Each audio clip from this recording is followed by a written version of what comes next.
could tell him I said it. Leave your bitch alone. Tweeting this.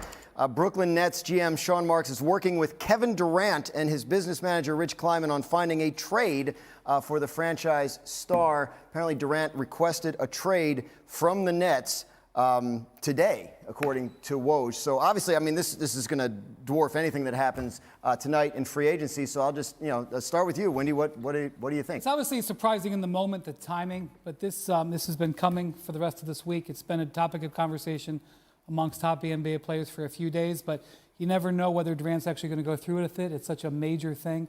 I think there are a couple of things right now that I just want to say in the instant wake of this news. Number one, it appears as if the Brooklyn Nets are going to honor the request and try to find a trade for Kevin Durant. And I will tell you that teams have been working on for this contingency for the last few days. They will hit the ground running. It would not be surprised to me if it happens relatively soon. The second thing is, I believe this will also mean Kyrie Irving will potentially be on the trade market as well.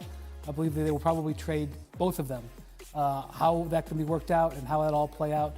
The Nets didn't want status quo.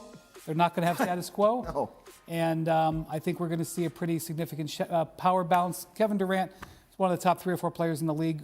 This will dramatically affect the balance of power in the NBA and will dramatically affect how next season and the next few seasons will play out. Kevin Durant is one of the 10 or 12 best players in the history of basketball. He's signed for the next 4 years, and he's about to be traded to another team. There are very few moments in the NBA, history of the NBA, frankly, that are bigger than this. When you talk about players of this magnitude, even at 34 years old, to be a player of this caliber, changing teams, it is a seismic moment in the league. To Brian's point about a change in the power balance, wherever Kevin Durant goes, he's not going to go to a team, in theory, that's completely devoid of assets.